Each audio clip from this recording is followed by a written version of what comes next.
గ్లాసుడైన చాలు నందిని పాలు, కడివిడైన నేమి కల్తీ పాలు. నందిని డైరీ.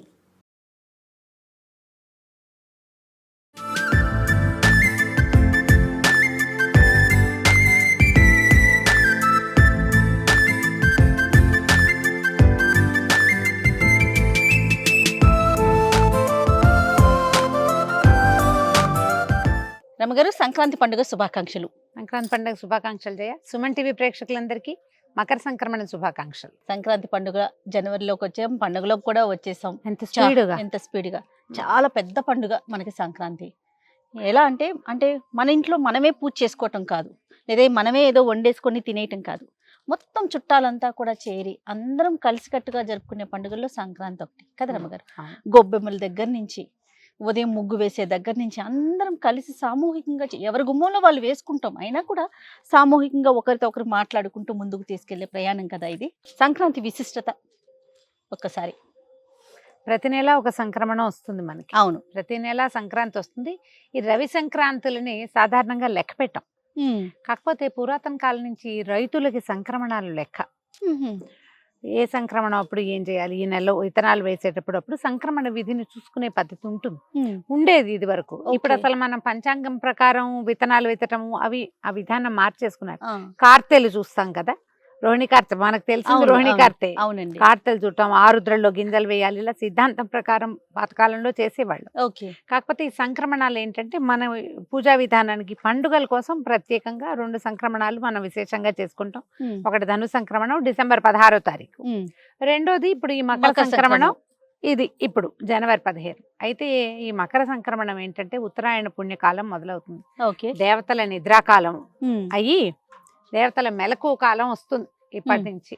చూడు ఎంత అద్భుతమైన సమయం అంటే ఇది. ఈ భీష్మ పితామహుడు ఆయన ఎప్పుడో డిసెంబర్లో యుద్ధం జరిగినప్పుడు మరణించి, మార్గశీర్షంలో మరణించి అంపశయ్యపై ఉండి ఉండి ఉండి ఉత్తరాయణ పుణ్యకాలం వచ్చాక తన ప్రాణాలు, ఇచ్చామరణం ఉంది కాబట్టి ఆయనకి మకర సంక్రమణం దాకా ఆగి, ఉత్తరాయణ పుణ్యకాలం వచ్చేదాకా ఆగి, ఉత్తరాయణం వచ్చాక ఆయన ఇచ్చామరణాన్ని పొందారు. ఈ కాలం అంత అద్భుతమైన కాలం. అయితే ఇంత అద్భుతమైన కాలానికి ఆదిగా చెప్పబడేటువంటి సంక్రమణ సమయంలో మనం పూజా విధానం చేసుకోవటము, పెద్దవాళ్ళకి పెట్టుకోవటము, తర్వాత ఈ పంటలు ఇంటికి వచ్చే కాలం కాబట్టి, కాలం అంటే ఈ ఒక రోజు రావుగా ఇక ముందు నుంచే వస్తూ ఉంటాయి. ఈ అద్భుతమైన ఇవాళ చేసిన దానము 1,000,000 రెట్లు ఫలితం ఇస్తుందని చెప్తారు. ఎప్పుడైతే మనకి మకర సంక్రాంతి సంక్రమణం జరిగిందో ఆ రోజున కుష్మాండ దానం అంటే గుమ్మడి పళ్ళు దానం చేయటం, కళ్యాణ పూషణకాయ అదే అంటారు మన పచ్చగుమ్మడి, పచ్చటి గుమ్మడి పండుని దానం చేస్తే భూమిని దానం చేసిన ఫలితం లభిస్తుంది. మొత్తం గుమ్మడికాయ తీసుకెళ్ళలేమంటారు. అవును, చెక్కలు చేసి పంచండి అమ్మా, ఏం పర్వాలేదు. ముక్కలు చేయొచ్చా, భూమిని ముక్కలు చేసిన అలాంటి భావాల్లోకి వెళ్ళకండి. దానం చేయటం ప్రధానం, అంతే. ఎవరో ఒకళ్ళు దాన్ని కూరో పులుసో పప్పు ఏదో ఒకటి చేసుకుంటారు, వాడతారు. ఆ వస్తువు చేసుకుని తినడానికే కదా, శాఖంగా ఉపయోగపడుతుంది. పూర్తిగా అయితే నిలవ ఉంటుంది, ముక్కలు చేసింది నిలవ ఉండదు. అంతే. కనీసం మీరు పక్క వాళ్ళకి, మన ఇంట్లో పనిచేసే వాళ్ళకి గుమ్మడి పండు ముక్కని ఇచ్చినా కూడా దాని ఫలితం తప్పకుండా లభిస్తుంది. అనుమాన పడకుండా చేయాలి. అయితే ధాన్యాన్ని దానం చేయటం, నవధాన్యాలు దానం చేయటం, బియ్యం దానం చేయటం, తర్వాత నవధాన్యాలు కూడా చేయొచ్చు. అవి కూడా చేయొచ్చు. నవధాన్యాల్లో ఏ ధాన్యం మనకు అందుబాటులో ఉంటే దాన్ని చెయ్యొచ్చు. ఇప్పుడు ఏంటంటే అన్ని ఇంచుమించు పత్తి, మిరప అవన్నీ కూడా వచ్చే కాలం కదా.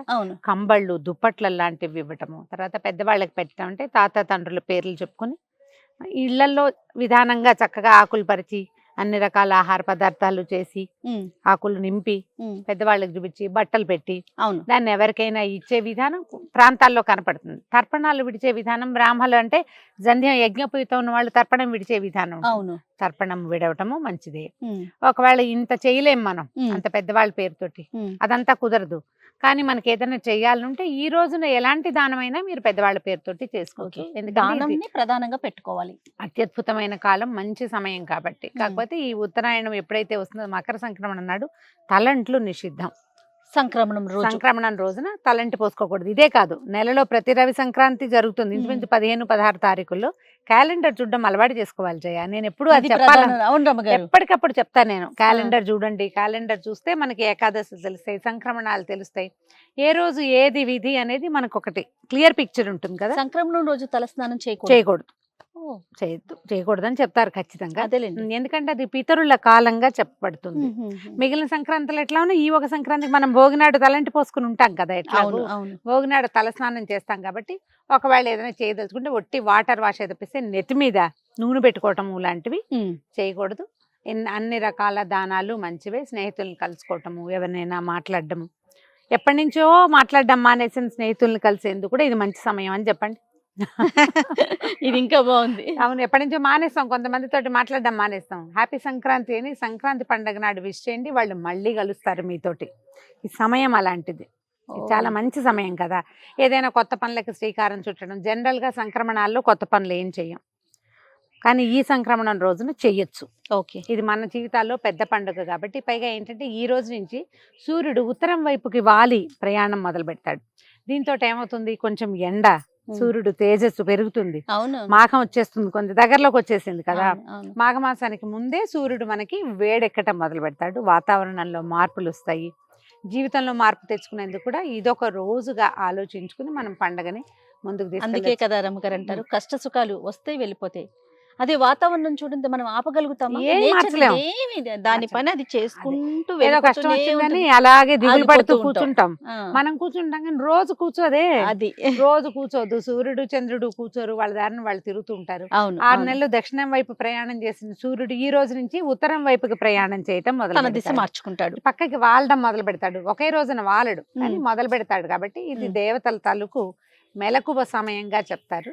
వాళ్ళ హాయిగా మెలకు వస్తుంది. ఇప్పుడు ఇంక నుంచి మన విధానం మారుతుంది అనమాట. మొన్నటి దాకా బోల్డ్ అని పూజలు చేసాం మనం. అవును, ఇక్కడ నుంచి మన విధానం మారుతుంది. అలాగే జీవన విధానాన్ని మార్చుకునేందుకు కూడా ఇదొక ప్రత్యేకమైన రోజుగా తీసుకోవాలి ఎవరైనా కూడా.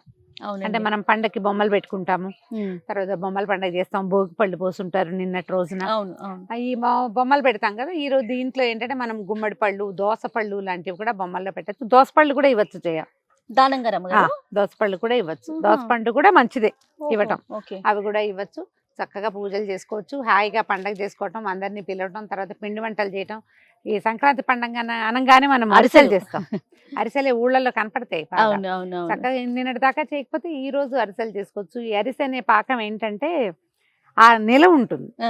మనకి ఇంత నిలవ ఉండే వస్తువు ఇంకొకటి ఉండదు అసలు. పాకం కూడా మనం నిలవ పెట్టుకోవచ్చు. అరిసె చేసే కాదు, పాకాన్ని కూడా నిలవ పెట్టుకోవచ్చు. ఈ అరిసె బియ్య పిండి, నూనె, వాటితోటి బెల్లం తోటి కలిపి చేసే ఈ పదార్థాన్ని పంచుకుని తినటం మంచిది. పండగని హాయిగా సరదాగా నవ్వుతూ ముందుకు తీసుకెళ్ళటమే. మీరు ఎలా చేసుకునేవారు రమ్మగారు చిన్నప్పుడు? బొమ్మలు పెట్టేవాళ్ళం చేయాలి. బొమ్మలు పెట్టుకునేవారు. బొమ్మలు భోగి పండుగ రోజు పొద్దున్నే తెల్లవారేసరికి మేము భోగి మంట దగ్గరికి వెళ్ళామా, వెళ్ళి తిరిగి వచ్చి స్నానాలు చేసేసరికి మా నాన్నగారు, అన్నయ్య నాన్న ఉన్నప్పుడు నాన్న చేసేవారు. తర్వాత అన్నయ్య అన్ని చెక్కలేయటం, ఏర్పాటు చేయటం, చాందనీలు కట్టడం. మేము పైనుంచి బొమ్మలు ముందు రోజు దించేవాళ్ళం. అన్ని శుభ్రంగా దుడటం, బొమ్మలు పెట్టడం, గౌరీదేవిని పెట్టడం. సంక్రాంతి రోజున మేము పేరెంటం పిలుచుకునేవాళ్ళం. ఈ సంక్రాంతి నాడు పేరెంటమే ఎక్కువ విశేషం. ఎందుకంటే సంక్రమణం అప్పుడు మనం ఏం చేయాలంటే ఈ తూర్పాంధ్ర, ఉత్తరాంధ్ర ఆ వైపు వాళ్ళు ఏం చేస్తారు, దారపోసుకోవటం అంటారు. పసుపు, కుంకుమ, ఖర్జూరాలు అవన్నీ పళ్ళెంలో ఇట్లా రాసులు పోసి ఇస్తారు పేరెంట్ వాళ్ళకి.